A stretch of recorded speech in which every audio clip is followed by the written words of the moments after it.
안녕하세요. 책나들입니다. 오늘은 이진준 작가의 단편소설 원숭이 탈을 읽어드리겠습니다. 이 작품은 우리가 좀처럼 경험해 보지 못한, 어쩌면 영원히 경험할 일 없을 것 같은 직업의 세계를 마치 손에 잡히듯 느끼게 합니다. 그저 귀엽고 익살스럽게만 보였던 탈인형의 세계, 과연 그렇게만 할까요? 지금 바로 이야기 속으로 들어가 보겠습니다. 처음부터 그 일을 할 생각은 아니었다. 철학과라고요? 아직도 그런 걸 가르치는 대학이 있나요? 면접 때 받은 질문이었다. 네, 있습니다. 그때 그렇게 말하고 벌떡 일어섰어야 했다. 그랬더라면 최소한 자존심은 지킬 수 있었다. 그런데 결국 그러지 못했다. 오히려 그 질문에 나는 큰 죄라도 지은 듯이 고개를 약간 숙인 채 비굴하게 뭉기적거렸다. 그런 내 얼굴에 잠시 면접관들의 시선이 멈추었다. 그건 마치 동물원에서 원숭이를 바라보는 듯한 시선이었다. 사람을 닮긴 했는데 사람은 아니야.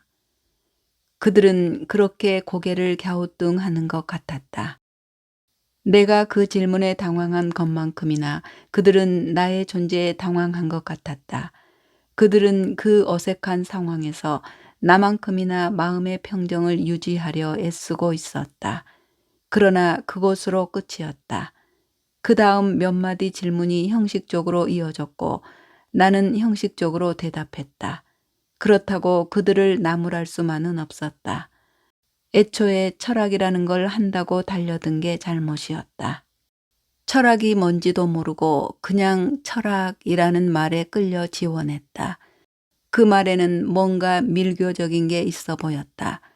그걸 공부하면 그 시절 나를 괴롭히고 있던 거창한 문제들에 대한 해답을 찾을 수 있을 줄 알았다. 그거에서 밥도 못 빌어 먹어 임마. 딴 거 찾아봐. 대입원서를 낼 때 철학이라는 말에 담임선생이 냅다 소리를 질렀다. 그러니까 평생 선생질이나 하고 살지. 그 말을 듣는 순간 나는 마음속으로 그 선생을 한껏 비웃었다. 그러나 그 선생의 말이 사실이라는 것을 대학에 들어가서 한 학기가 채 끝나기도 전에 깨달았다. 그 면접을 마지막으로 나는 더 이상 입사원서를 쓰지 않았다. 그리고 마침내 찾아낸 게 공무원 시험이었다. 7급 공무원. 그 생각이 든 순간 여태 그런 생각을 못한 것에 오히려 화가 났다. 그 탄탄한 길을 두고 너무 멀리 돌아온 것 같았다. 철밥통. 평생 그걸 끌어안고 살 생각을 하니 상상만으로도 배가 불렀다. 1년 동안은 월세를 대주마. 그 이후는 알아서 해라. 내가 기어코 원룸 월세를 얻어나가던 날 어머니는 말했다. 그때는 1년이면 충분할 줄 알았다. 까짓것 죽기 살기로 달려들면 안 될 게 뭐 있을까? 그렇게 생각했다. 그런데 고사장에서는 나와 똑같은 생각을 지닌 사람들이 차고 넘쳤다. 그 1년 후 또 1년이 지났지만 난 여전히 원룸을 떠나지 못했다. 1년만 돈을 대주겠다던 어머니도 체념한 듯이 계속 통장에 돈을 넣어주었다. 이걸로 끝이다. 아마 어머니는 통장에 돈을 넣을 때마다 그렇게 다짐했을 것이다. 어머니는 때로는 지하철역에서 화장실을 치우고 때로는 구청 바닥을 닦고 또 때로는 내가 알지 못하는 곳에서 청소했다. 그렇게 번 돈의 절반 가까이가 내 월세와 용돈으로 들어왔다. 한 번은 낯선 지하철역에 내려 화장실로 달려가다가 막 화장실 밖으로 나오던 청소부와 부딪혔는데 급한 마음에 그대로 지나쳤다. 그때 얼핏 등 뒤로 팔을 움켜쥐고 주저앉은 어머니의 시선이 느껴졌다. 어머니가 그 역에서 일하는 줄 그때 처음 알았다. 그러나 그 후 나는 어머니에게 아무것도 묻지 않았고 어머니도 아무 말도 하지 않았다. 아버지는 일이 있을 때마다 공사장으로 나갔다. 아버지는 가끔 예전 좋은 때를 이야기했다. 그땐 일이 넘쳤어. 사람이 모자랐지. 아버지가 술에 취하면 늘 하는 말이었다. 그 말을 들을 때마다 화가 났다. 2번이나 시험에 떨어지고 나니 더 이상 편하게 방에 앉아 있을 수 없었다. 다음에는 되리라는 보장도 없었다. 시간이 갈수록 자신감이 줄어들고 그만큼 어머니와 아버지에 대한 미안한 마음이 스멀스멀 기어들었다. 사내 놈이 한 번 하기로 했으면 끝을 봐야지. 2번째 떨어진 날 술을 마시고 들어온 아버지는 혼잣말처럼 말했다. 그러나 그 소리가 내겐 그만 살려달라는 아우성 같았다. 어머니와 아버지는 덫에 걸려 옴짝달싹 못하고 있었다.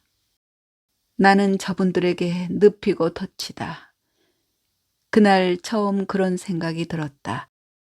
그날 늦게 원룸으로 돌아간 후 나는 어머니와 아버지 몰래 아르바이트 자리를 찾아다녔다.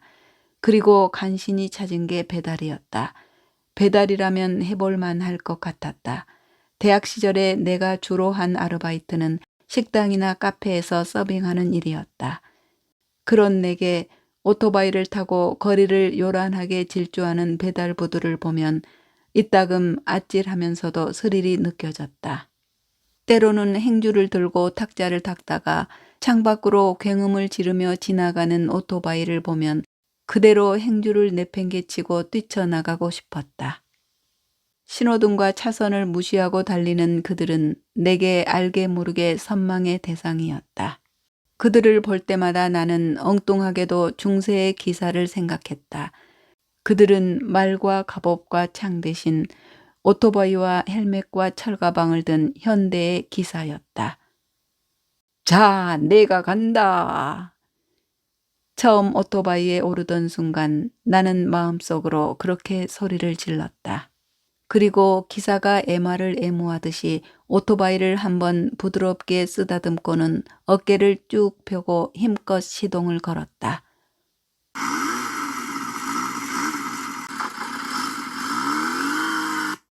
오토바이가 요란한 소리를 내며 튕기듯이 앞으로 달려가고 내 뒤에는 하얀 연기가 백마의 꼬리처럼 흩날렸다. 그러나 앞불싸 그게 아니었다. 큰 길에서 골목으로 꺾어 도는 순간 갑자기 오토바이가 통제력을 잃고 빙그르르 돌더니 그대로 미끄러지고 나는 길바닥에 나동그라졌다. 놀라서 몸을 일으키니 오토바이는 한쪽 구석에 처박혀서 헛바퀴만 돌고 배달통에서 튕겨나온 짜장면이 길바닥에 쏟아져 있었다. 길 가던 사람들이 주위로 몰려들었다. 내게 쏟아지는 사람들의 시선에 나는 허둥거렸다. 쯧쯧, 저걸 어쩌나. 아까운 짜장면이 다 쏟아졌네. 사람들 속에서 한 할머니가 혀를 차며 말했다. 그 말에 사람들이 술렁거렸다. 나는 누구에겐가 빼앗길세라 허둥거리며 짜장면을 그릇에 쓸어 담았다. 나의 첫 아르바이트는 그렇게 끝났다. 그날 이후 오토바이를 타고 큰 길을 달리거나 골목을 누빌 때마다 손바닥이 축축해졌다. 아이들이 골목에서 갑자기 뛰어나오거나 차가 달려오면 머리카락이 솟구치고 근육이 뻣뻣하게 굳고 온몸에 식은땀이 흘렀다. 때로는 경찰이 정지 신호를 보내는 것도 모르고 달렸다. 그렇게 밤늦게까지 오토바이를 타고 나서 원룸으로 돌아오면 눈을 뜰 수 없었다. 이따금 자고 일어나면 베개가 축축하게 젖어 있었다. 배달을 시작한 후 책은 한 자도 보지 못했다. 그런데 이상하게도 마음이 편했다. 시간이 갈수록 책이 무서웠다. 그런 내게 아무것도 모르는 어머니는 일주일이 멀다고 전화했다. 공부는 잘하고 있냐? 밥은 잘 챙겨 먹고 몸 생각하면서 공부해라. 어머니는 늘 똑같은 질문과 말을 하고 나는 늘 똑같은 대답을 했다. 어머니에게 나의 공무원 시험 합격은 나보다 더 절박했다. 남의 뒤 청소를 하는 어머니에게 내가 공무원이 되는 것은 어느새 삶의 목적이 되어 있었다. 아버지가 오래전 실직한 후 어머니의 희망은 고스란히 내게로 옮겨왔다. 그 희망을 이루기 위해 어머니는 청소 일에 나섰다. 요새 공무원이면 최고지. 되기만 하면 내가 덩실덩실 춤이라도 출 것 같다. 어머니가 그 말을 할 때마다 내 마음은 핀에 찔린 벌처럼 파닥거렸다. 원룸에 든 며칠 후 어디서 날아왔는지 벌 한 마리가 내 방에 날아다녔다. 나는 그 벌을 산채로 잡아 지우개에 올려놓고선 서랍을 뒤져 등에 핀을 꽂았다. 벌은 엉덩이에 침을 아무렇게나 마구 쏘아대면서 날개를 파닥거렸지만 아무것도 찌르지 못했다. 나는 잠시 그 벌을 쳐다보다가 한쪽으로 치워놓고는 까맣게 잊어버렸는데 어느 날 보니 바짝 말라서 미라가 되어 있었다. 한쪽 날개는 떨어지고 없었다. 나는 그 벌을 쓰레기통에 버렸다. 이미 말했지만 처음부터 그 일을 할 생각은 아니었다. 어느 날 친구가 느닷없이 전화를 해왔다. 너 알바 구한다면서? 괜찮은 자리 있는데 한번 해볼래? 그 말에 귀가 번쩍 뜨였다. 마침 일자리가 끊어져서 놀고 지내던 참이었다. 다니던 피자 가게가 문을 닫았다. 주인 아저씨는 가게를 연 지 2해 만에 자본금을 다 까먹고 병까지 얻었다. 누가 이 얼굴을 보고 산 사람 얼굴이라고 하겠냐? 난 네가 부럽다. 빌어먹어도 이런 건 하지 마라. 돈 날리고 골병 든다. 내 돈 내고 노예살이가 따로 없다. 평생 일해본 퇴직금 몽땅 까먹고 남은 거라곤 은행 담보뿐이다. 애들한테 한창 돈 들어가야 하는데. 그 목소리가 물에 불린 명태포 두드리는 소리 같았다. 나는 그런 아저씨가 내미는 마지막 봉투를 받았다. 누가 그래? 갑작스러운 전화에 나는 일부러 그 말을 뭉갰다. 할 거야 말 거야. 내 말에 아랑곳 없이 친구는 결정을 강요했다. 잠시라도 미적거리면 전화를 끊을 것 같았다. 더 이상 자존심을 내세워 봐야 도움이 될 게 없었다.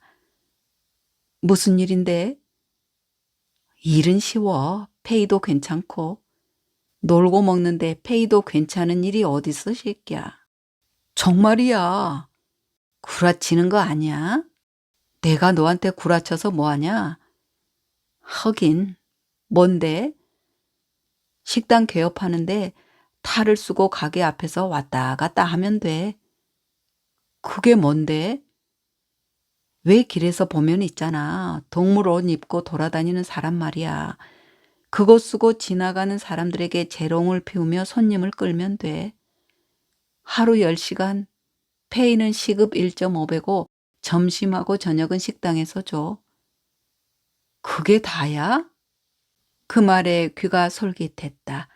동물 탈을 쓰고 길을 어슬렁거리기만 하면 된다. 그거라면 정말 힘들 것도 없어 보였다. 탈을 쓰고 있으니 내가 누구인지 알 리도 없고 식사까지 해결된다니 더 바랄 게 없었다. 그래서 덥석 물었다. 알았어, 해볼게. 어떻게 하면 되냐? 잘 생각했다. 요사이 그런 꿀알바 쉽지 않다. 나니까 해주는 거지. 친구는 생색삼아 한마디 하더니 식당 전화번호를 찍어 보내주었다. 자기 이름을 대면 된다고 했다. 그 식당 주인하고는 어떤 사이냐? 나는 전화를 끊으려다 말고 물었다. 전화는 이미 끊겨 있었다. 하긴 그게 나하고 무슨 상관이야. 나야 일만 하고 돈만 받으면 되지. 그 생각을 하며 나는 곧바로 친구가 알려준 번호로 연락했다. 친구의 이름을 대자마자 저쪽에서는 내 이름을 묻지도 않고 다음날 나오라고 했다. 개업 시간이 11시니까 1시간 전에 나와. 예, 감사합니다. 그 말에 나는 꾸벅 절을 하며 대답했다. 미처 아무것도 묻지 못했다. 다음 날 시간에 맞춰가니 식당은 개업 준비로 바빴다. 골목시장 입구에 들어선 식당 앞에는 좁은 인도의 풍선 아치가 서 있고 그 양옆으로 축하 화환들이 길게 늘어서 있었다. 도로 위에는 망국기까지 걸려 있었다. 지나가던 사람들이 간간히 안을 기웃거리다가 뒷사람에게 떠밀리듯이 갔다. 더러 짜증스러운 불평을 하며 차도로 내려가 지나치는 사람들도 있었다. 정문 옆 한편에서 스피커가 설치되어 있고 그 옆에서 현란한 짧은 원피스를 입은 여자들이 마이크를 점검하고 있었다. 여자 하나가 나를 흘낏 보더니 눈길을 거두었다. 나는 그 광경을 피해 쭈뼛거리며 식당으로 들어갔다. 넓은 홀 안에는 막 고사를 지냈는지 상위에 돈을 잔뜩 문 돼지 머리가 놓여 있었다. 목이 잘린 채 놓여 있는 돼지의 얼굴이 우스꽝스럽기도 하고 섬뜩해 보이기도 했다. 지금이 어느 때인데 저런 짓을 해? 나는 그런 생각을 하며 한 손을 목에 댄 채 몰려있는 사람들 사이를 두리번거리다가 가까이 있는 남자에게 다가갔다.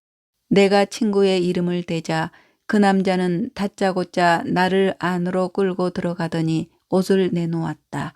원숭이 복장이었다. 자, 얼른 입고 나가서 저기 아가씨들이 춤추고 노래할 때 사람들을 식당으로 밀어넣어. 오늘은 무조건 반값이라고 그래. 나는 주인의 재촉에 얼떨결에 입고 있던 옷 위에 그대로 원숭이 복장을 걸쳤다. 헐렁한 옷을 입고 뒤로 지퍼를 채우니 숨이 막힐 것 같았다. 뿌연 플라스틱 막 사이로 간신히 사물이 보였다. 곁에 있는 거울에 내 모습을 비춰보니 헐렁한 몸에 긴 꼬리가 늘어져 있고 머리는 우스꽝스러웠다. 거기 나는 없었다. 그 사이 지나간 손님이 얼마나 되는 줄 알아? 빨리 나가서 몽땅 다 끌고 들어와. 등 뒤에 지퍼를 다 올려주고 난 주인이 판촉용 화장지가 잔뜩 든 상자를 내 팔에 안겨주며 등을 철썩 때렸다. 그 힘에 밀려 나는 뒤뚱거리며 밖으로 나왔다.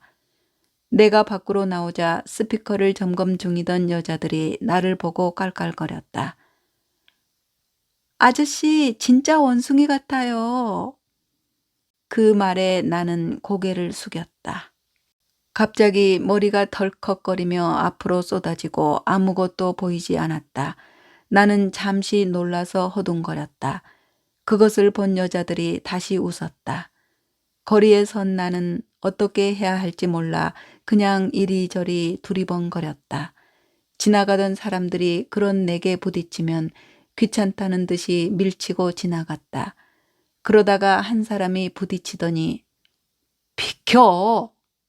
하고 소리를 지르며 거칠게 미는 바람에 나는 그대로 길바닥에 나동그라져서 바둥거렸다. 아무것도 보이지 않았다. 그때 누군가가 다가와 나를 일으켜 세워줬다. 아저씨, 이 일 처음 해보죠? 그 말에 나는 고개를 주워거렸다. 머리가 흔들흔들했다. 그렇게 서 있기만 하니 넘어지잖아요. 사람들이 지나가면 요령껏 피하세요. 그리고 재롱도 피우고 춤도 추고 그러세요. 아무도 안 보는데 어때요? 우린 이러고도 노는데. 그 여자는 그렇게 말하고 제자리로 돌아가더니 다시 돌아왔다. 애들을 잘 꼬셔야 해요. 그 여자가 내 귀에 대고 속삭이듯이 말했다. 그 여자의 웃는 모습이 흐릿하게 보였다. 여자가 자리로 돌아가며 내게 V자를 그려 보였다. 그 사이 사람들이 식당에서 우르르 몰려 나오더니 도로 앞에 늘어서 테이프 커팅을 하고 기념 촬영을 하고는 다시 우르르 안으로 몰려갔다. 나는 약간 떨어져서 그들을 멍하니 지켜보았다. 모두 무엇인가 쫓기듯이 분주해 보였다. 시작해. 주인 남자가 맨 마지막으로 식당으로 들어가며 소리를 질렀다. 그 소리에 두 여자는 옷매무새를 고치고 마이크를 들었다. 내 옆에 여자가 전원 스위치를 누르자 요란한 반주가 시작되고 두 여자는 춤을 추며 노래를 부르기 시작했다. 그리고 중간중간에 멘트를 날리며 사람들을 식당으로 끌어당겼다. 까짓것 난들 못할 게 뭐 있어. 그래, 누가 보는 것도 아닌데 뭐.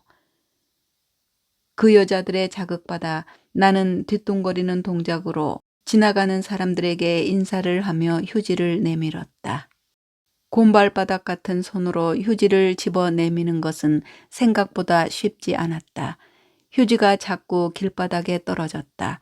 1시간도 지나지 않아 숨이 막히고 온몸이 땀으로 목욕하는 듯했다. 몸의 열기가 원숭이 탈 속에 고여 빠져나가지 못했다. 땀이 흘러내려 눈이 따갑고 잘 보이지 않았지만 시원하게 닦아낼 수도 없었다. 오토바이를 타고 배달하는 일이 간절했다.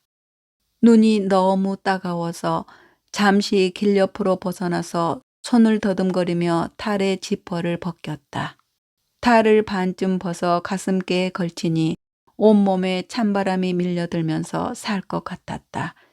털이 가득 난 손으로 눈을 문질렀다. 새끼, 거저 먹기라더니. 나는 친구가 앞에 있는 듯이 욕을 내뱉었다. 정말 앞에 있으면 탈을 벗어서 그 팔에 덥석 안겨주고 싶었다. 사기당한 기분이었다.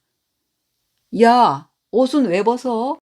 갑자기 등 뒤에서 지르는 소리가 들려 돌아보니 주인이었다. 저기 길에 다니는 사람들이 안 보이냐? 저게 다 돈이야, 돈. 주인이 내게 길을 손가락질하며 소리를 질렀다. 그 말에 나는 얼른 다시 탈을 썼다. 그날 하루는 어떻게 지나갔는지 몰랐다. 일을 마치고 나니 현기증이 나며 토할 것 같았다. 원숭이 탈 속에는 내 몸에서 뿜어져 나온 땀과 악취가 가득했다.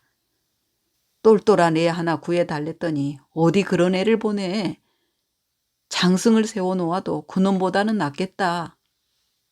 내가 일을 마치고 식당에 들어서자 주인이 마침 누구에겐가 전화로 화를 내고 있었다. 그는 전화하다 말고 흘낏 나를 보고선 전화를 끊더니 금전출납기에서 돈을 꺼내 내게 내밀었다. 나는 돈을 받아 세어보지도 않고 구깃구깃 주머니에 밀어넣었다. 안 세어보냐?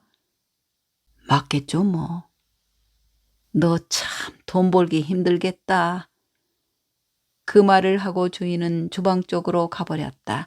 식당에는 탄 고기 냄새가 가득했다. 토할 것만 같았다. 식당을 나서는 내 온몸이 텅 빈 듯했다. 몸에 전혀 무게가 느껴지지 않고 다리가 공중에 뜬 듯 휘청거렸다. 나는 술에 취한 듯이 자꾸만 발을 헛디뎠다. 길이 흔들리고 있었다. 현관문을 열자 샤워할 힘도 없어 그대로 침대에 엎어졌다. 몸에서 쉰내가 스멀스멀 일었다. 세상이 악취로 가득 찬 것 같았다. 여자들은 사흘 동안 나와서 노래하고 춤을 췄다. 그 덕분에 나도 심심하지 않고 멋쩍지도 않았다. 어느 정도 거리에도 익숙해졌다. 이제 뭉툭한 손으로 화장지를 실수 없이 사람들에게 내밀 수도 있었다. 한 번 춤을 추고 몸을 흔들어대자 그것도 별로 어려울 게 없었다. 아저씨 생각보다 적응이 빠르네요. 소질이 있으신가 봐요. 이 다음에 같이 일해볼래요? 그 여자가 신나게 몸을 흔들어대고 있는 나를 보고 말했다. 그런 나를 주인이 문 앞에서 내려다보며 웃었다. 생각보다 재미있는 녀석이네. 마음에 들었다. 며칠 더 나와봐라. 사흘째 저녁에 주인이 내 어깨를 툭 치며 말했다. 그리고 노는 것도 좋지만 사람들을 식당으로 몰아넣어. 재밌다고 박수만 치고 가버리면 그게 뭐냐. 여긴 놀이터가 아니야. 네 기분 내라고 돈 주는 게 아니란 말이다. 주인이 일당을 주며 한마디 더 했다. 나흘째 날 나는 혼자 거리에 서야 했다. 여자들이 사라지고 노랫소리가 끊어진 거리는 적막했다. 길에는 사람들이 쉼없이 지나다녔지만 내 눈에는 한 사람도 보이지 않았다. 거리는 텅 비어 있었다. 아니다. 나는 무수한 사람들 속에 혼자 서 있는 원숭이였다. 더 이상 나눠줄 판촉물도 없었다. 내겐 그들에게 다가갈 아무것도 없었다. 나는 정말 원숭이가 된 것 같았다. 내가 그들에게 줄 것은 재주를 부리는 것밖에 없었다. 이제 정말 원숭이가 되어야 했다. 나는 원숭이다. 사람이 되고 싶은 원숭이다. 나는 원숭이 탈을 쓰고 사람 노릇을 한다. 나는 사람이다. 나는 사람이 되고 싶다. 나는 거리를 지나가는 사람들을 보며 그런 실없는 생각을 했다. 속옷만 입은 원숭이 탈 속에서 땀이 줄줄 흘러내렸다. 날씨가 자꾸만 더워지고 있었다. 이런 날씨가 계속된다면 오래 버티지 못할 것 같았다. 나는 며칠 후 풍선을 잔뜩 사들고 식당으로 갔다. 그게 뭐냐? 풍선이요. 글쎄, 그걸 뭐 하려고? 애들 꼬드기는 데는 이만한 게 없어요. 나는 그 여자 생각이 나서 한마디 했다. 생각보다 머리를 쓸 줄 아는 놈이네. 얼마냐? 됐어요. 그냥 제 돈으로 산 거예요. 시끄러 임마. 풍선은 원대로 사줄 테니 손님만 많이 끌고 와. 주인이 그렇게 말하고는 옆에서 바람 넣는 일을 거들었다. 준비가 끝나자 나는 원숭이 탈을 쓰고 거리에 섰다. 나는 원숭이다. 나는 사람이 아니다. 마음속으로 주문을 외웠다. 그러나 그럴 필요가 전혀 없었다. 사람들은 모두 나를 원숭이라고 불렀다. 나는 어느 사이 거리에 뛰쳐나온 동물원의 원숭이가 되어 있었다. 내가 밖으로 나가면 길 가던 아이들이 기다렸다는 듯이 모여들었다. 엄마, 원숭이야.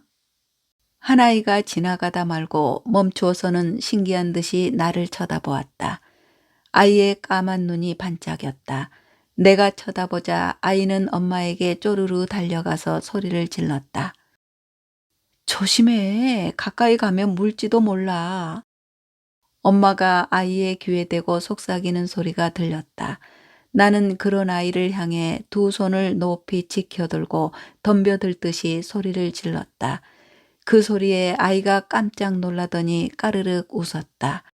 나는 얼른 풍선 하나 뽑아 아이에게 다가가서는 한 다리를 꿇은 채 앉아 내밀었다. 아이가 잠시 망설이다가 받았다. 아이의 얼굴이 환해졌다. 그런 아이에게 나는 손으로 얼굴 긁는 신용을 했다. 아이가 잠시 멈칫거리며 한 발 뒤로 물러났다. 저 식당에 가봤어? 내 말에 아이가 고개를 저었다. 무지 맛있다. 계란찜도 줘. 그 말을 하며 나는 주머니에서 사탕을 하나 꺼내 아이의 손에 쥐어줬다. 다른 손으로 사탕을 받아든 아이가 엄마를 쳐다보았다. 아이의 엄마가 가려고 손을 잡아당기자 아이가 버티더니 엄마의 손을 자꾸만 식당 쪽으로 잡아당겼다. 나는 아이에게 눈을 찡긋하고는 다시 일어서서 거리를 어슬렁거리며 사람들을 식당으로 끌어들였다. 돈을 벌려고 별짓을 다 하네. 얼마를 벌자고 이 더운데 저걸 쓰고 다닌담? 지나가던 사람들이 이따금 한마디씩 내뱉었다. 때로는 식당에서 나오던 아이들이 부모를 졸라 나와 함께 사진을 찍었다. 손님이 뜸한 시간에 늦은 점심을 먹고 나면 잠시 쉴 수 있었다. 그때면 나는 탈을 반쯤 벗고서는 식당 밖 구석에 쭈그리고 앉아 핸드폰을 꺼내서 게임을 했다. 하루 중 내가 유일하게 사람으로 돌아오는 시간이었다. 호모 게이머 쿠스. 나는 게임을 한다. 그래서 나는 사람이다. 그런 생뚱맞은 생각을 하며 나는 신이 들린 듯이 자판을 눌렀다. 식당 안에는 내가 쉴 만한 곳이 없었다. 하루는 풍선을 한 움큼 쥐고 식당 앞을 어슬렁거리고 있는 내 주위로 교복을 입은 학생들이 모여들었다. 중학생들 같았다. 이야, 원숭이 새끼다. 아이들이 나를 보고는 저들끼리 킬킬거렸다. 나는 그런 아이들에게 손을 흔들었다. 그때 갑자기 아이들이 의논한 듯이 달려들어 내 손에서 풍선을 하나씩 빼앗았다. 나는 풍선을 빼앗기지 않으려고 뒤뚱거렸지만 그럴수록 아이들은 재미있다는 듯이 내 주위를 빙빙 돌면서 놀려댔다. 고함을 질러도 소리는 탈 속에서 웅웅거리다가 사라져버렸다. 나는 화가 나서 앞에 있는 아이를 잡으려고 뛰어갔다. 그 순간 꼬리가 어딘가에 걸린 것처럼 몸이 휘청하더니 나는 그대로 거리에 나동그라졌다. 한 학생이 내 뒤에서 몰래 꼬리를 밟고 있었던 모양이었다.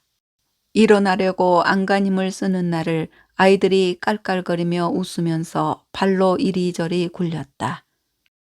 튀어! 내가 당황해서 어쩔 줄 모르는 사이 한 아이가 소리를 지르고는 곧이어 아이들이 우르르 달려가는 소리가 들렸다. 그리고 아무 소리도 들리지 않았다. 나는 잠시 후 간신히 몸을 일으켜 세워 얼굴을 벗겼다.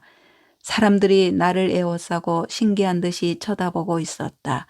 그 광경에 나는 당황해서 얼른 뒤로 물러났다. 갑자기 사람들이 무서웠다. 나는 그들을 피해 뒷걸음질 쳤다. 쯧쯧, 저 땀 좀 봐. 사람들 사이에서 한 여자가 말했다. 그 말을 피해 나는 얼른 식당 옆 벽으로 가서 쪼그리고 앉았다. 숨이 거칠게 쏟아졌다. 수치심에 고개를 들 수 없었다.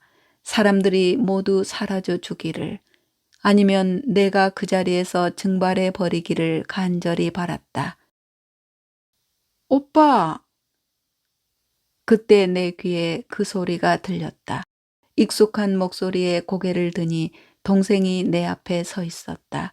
나는 화들짝 놀라 몸을 일으켰다. 반쯤 벗겨진 탈이 허물처럼 허리에 덜렁거렸다. 여기 웬일이냐? 오빠야말로 여기서 뭐하고 있는 거야? 너가 왜 여기 있냐니까. 우리 회사가 이 근처잖아. 잠시 은행에 가려고 나왔어. 그랬어?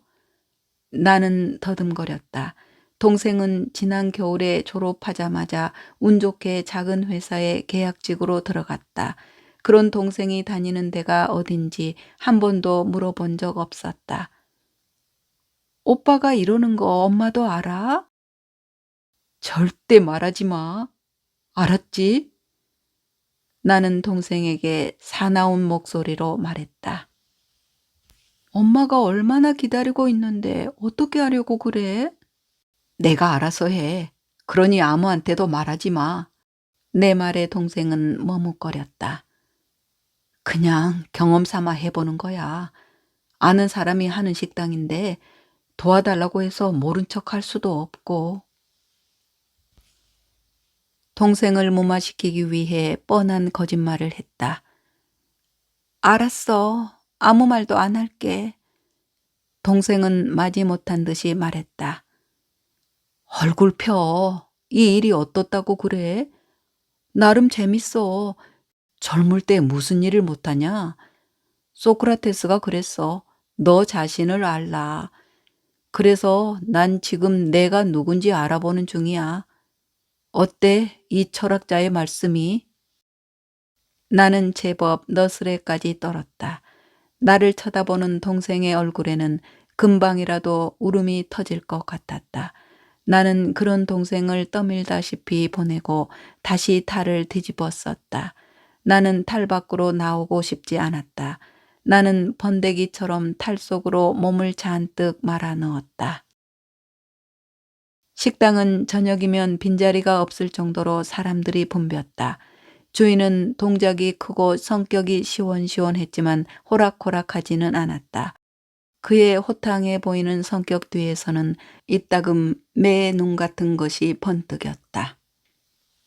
박태식입니다. 아, 그래? 그러면 앞으로 김군이라고 불러도 되지? 김군이 아니고 박군입니다. 아, 그래. 미안. 박군이라 그랬지. 그는 건성으로 대답했다. 그리고 그날 이후 그는 나를 볼 때마다 김군아 하고 불렀다. 그를 따라 식당 사람들도 모두 나를 김군이라고 불렀다. 말이 하루 10시간 근무이지 실제 내 손에 들어오는 돈은 8시간 분이었다. 식사 시간과 휴식 시간까지 그는 어김없이 급료에서 제외했다. 내가 처음 사들고 온 풍선값도 잊어버렸다. 그는 돈을 계산할 때는 머리가 놀라울 정도로 빠르게 활성화되는 것 같았다. 그렇지만 그런 그에게도 이상하게 너그러운 데가 있었다. 먹고 싶은 건 뭐든 가져다 먹어. 먹어야 일하지. 너 하나 먹는다고 식당 안 망해. 그는 식사 때마다 그렇게 소리를 질렀다. 그때마다 카운터에 있는 여자가 눈총을 주었지만 그는 짐짓 모른 척했다. 때로는 손님들이 주문하고선 거의 손도 대지 않고 두고 간 수육을 그릇째 들고 와 내 국그릇에 부어주었다. 식당 한가운데는 부자 되세요 라는 글이 박힌 액자가 마치 그 식당의 경영지침처럼 걸려 있었다. 식당에 나간 지 보름 만에 체중이 많이 빠졌다. 종일 탈을 쓰고 사람들 사이에서 부대끼다 보면 견딜 수 없을 만큼 지치고 줄줄 흐르는 땀으로 인해 늘 갈증에 시달렸다. 한번 탈을 쓰면 화장실에 갈 때 외에는 벗기도 힘들었다. 처음 며칠은 일을 마치고 집에 돌아가면 다리가 퉁퉁 부어서 걷기조차 힘들었다. 가만히 누워있으면 머리가 텅 비고 곧이어 천장이 빙빙 돌며 몸이 무중력 상태로 빠져들다가 마침내 공간이 증발하고 시간이 멈춰버렸다. 그때면 나는 다른 세계에 있는 다른 존재였다. 매일 저녁 일은 나가지 말아야지 하고 생각하지만 아침이면 나는 어김없이 일어나서 샤워하고 나섰다. 수없이 아르바이트 했어도 이번처럼 매달려 본 적은 없었다. 지금 당장 그곳을 그만두면 달리 할 일이 없었다. 다시 방으로 돌아갈 수는 없었다. 어머니에게는 어떻게든 이야기해야 했으나 선뜻 말을 꺼낼 수 없었다. 내 말을 들을 때 어머니가 느낄 충격과 실망이 눈에 선했다. 동생에겐 알아서 하겠다고 큰소리쳤지만 언제까지든 감출 수만 있다면 그렇게 하고 싶었다. 평생 남의 뒤나 닦아주다가 죽지, 내가. 어느 날 어머니가 아버지에게 늘어놓던 푸념이 문득 떠올랐다. 사흘 동안 일하기로 한 게 보름으로 늘어났다. 그 사이 나는 정말 원숭이가 되어 있었다. 일을 마치고 옷을 갈아입고 지하철을 타면 창문에 비치는 내 모습이 오히려 낯설고 어색했다. 매일의 생활은 별탈 없이 잘 지나갔다. 아침부터 날씨가 무더웠다. 공기에는 이미 한낮의 열기가 배어 있었다. 샤워를 하다 말고 갑자기 가슴이 답답해졌다. 오늘 또 어떻게든 하루를 버텨야 한다. 나는 그렇게 다짐했다. 그러나 식당 한 구석의 창고에 들어가서 탈을 꺼내 입을 때면 몸이 부르르 떨리고 숨이 컥 하고 막혔다. 매일 관 속으로 들어가는 기분이었다. 양쪽 귀와 엉덩이 위에 뚫어놓은 구멍을 통해 간신히 공기가 들어왔다. 탈을 쓰자마자 눈이 뿌옇게 흐려졌다.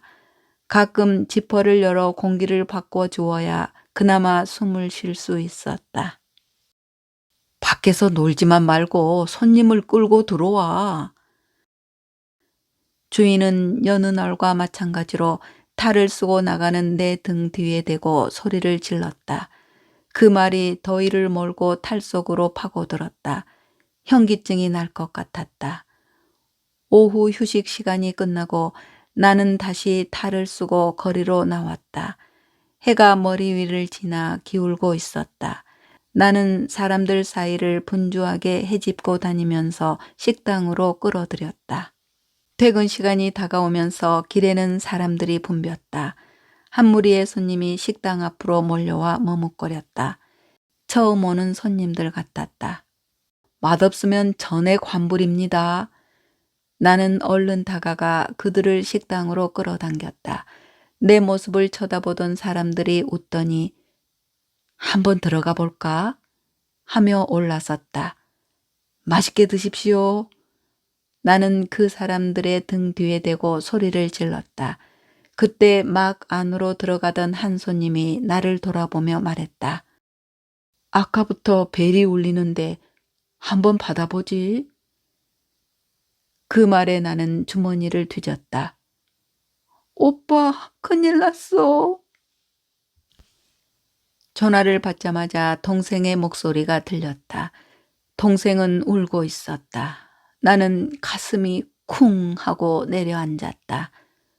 무슨 일인데? 엄마가 쓰러졌어. 그게 무슨 말이야? 왜? 자세히 얘기해봐. 모르겠어. 청소하다가 떨어진 모양이야. 의식이 없대. 그 말에 나는 전화기를 떨어뜨렸다. 바닥에 떨어진 전화기에서 동생의 우는 소리가 계속 들렸다. 어느 병원이야? 나는 길바닥에 꿇어앉아 더듬거려서 간신히 전화기를 주워 물었다. 전화기를 끄자마자 나는 원숭이 탈의 지퍼를 잡아당겼다. 손이 떨려서 고리가 잡히지 않았다. 한참 더듬거리다가 간신히 지퍼를 아래로 잡아당겼지만 아무리 애를 써도 열리지 않았다. 나는 그대로 지하철로 달렸다. 야! 일하다 말고 어딜 가? 한참 손님 올 시간인데. 주인이 문을 열고 나와 고함을 질렀다. 눈이 잘 보이지 않았다. 술에 취한 것처럼 휘청거리고 더듬거리면서 달리다가 몇 번이나 가로등에 부딪혔다. 그런 나를 보고 사람들이 질겁하면서 피했다. 마침내 나는 간신히 지하철에 도착해 주머니를 뒤졌다. 지갑을 식당에 두고 왔다. 나는 그대로 개찰구를 넘어 플랫폼에 내려갔다. 손으로 더듬거리고 주위를 두리번거렸지만 도무지 방향을 알 수 없었다. 탈은 내 피부가 된 것처럼 몸에 착 달라붙어 떨어지지 않았다. 도와달라고 다가가면 모두 피했다. 사람들은 내 소리를 알아듣지 못했다. 땀이 흘러들어 눈이 견딜 수 없이 따가웠다. 나는 참다 못해 손가락으로 눈을 후볐다. 눈이 찔려 아팠으나 잠시도 더 견딜 수 없었다. 한참 찔러대니 마침내 한쪽 눈에 투명막이 떨어져 나가면서 애꾸눈 사이로 플랫폼이 보였다. 곧 지하철이 다가왔다. 나는 얼른 차로 뛰어들었다. 사람들이 나를 호기심 가득한 눈으로 쳐다보았다. 와, 원숭이다! 사람들 사이에서 한 아이가 소리를 질렀다. 온몸이 미칠 듯이 가려워지기 시작했다. 나는 참다 말고 기둥에 등을 댄 채 문질렀다. 사람들이 요란하게 웃어댔다. 어깨가 무너질 듯이 무거웠다. 네, 이야기는 여기까지인데요. 직접 경험해 보지 않고서는 도저히 쓸 수 없을 것 같은 소재의 작품입니다. 피트 시거의 말을 빌리자면 교육이란 글을 읽어 배우지만 경험이란 글을 읽지 않고서도 배우는 것이다 라고 말하였는데요. 오늘 우리는 글을 통해서 경험을 얻은 것 같습니다. 우리가 문학작품을 좋아하는 것은 심미적 쾌감 내지는 카타르시스 등등 여러 의미가 있겠지요. 하지만 오늘 원숭이 탈이라는 작품은 이해라는 차원에서 상당한 울림을 주는 소설이었습니다. 읽는 내내 내 몸 어딘가가 간지러운 느낌은 이미 주인공으로 동화되어 있다는 뜻이기도 하겠지요. 그만큼 이 소설은 미사 요구 없는 사실적인 묘사만으로도 독자의 마음을 끝까지 붙들어 놓습니다. 이제 저는 앞으로 인형탈을 보면 이 소설이 생각날 것 같습니다. 그리고 그의 수고로움에 감사한 마음 한 자락 갖게 될 것 같습니다. 덥고 지쳐서 잠시 탈을 벗어도 절대 웃지 않을 것 같습니다. 방에서 탈출한 주인공이 하필이면 다시 탈 안에 갇히게 되는 비에는 안타까웠습니다. 하지만 한 발짝 내딛는 주인공에 박수를 보내고 싶은 마음입니다. 그러고 보니 문득 사랑은 이해라는 말이 생각납니다. 네, 오늘은 여기까지입니다. 오늘도 편안한 하루 되셨나요? 그럼 오늘도 사랑 가득한 날 되시길 바랍니다. 고맙습니다.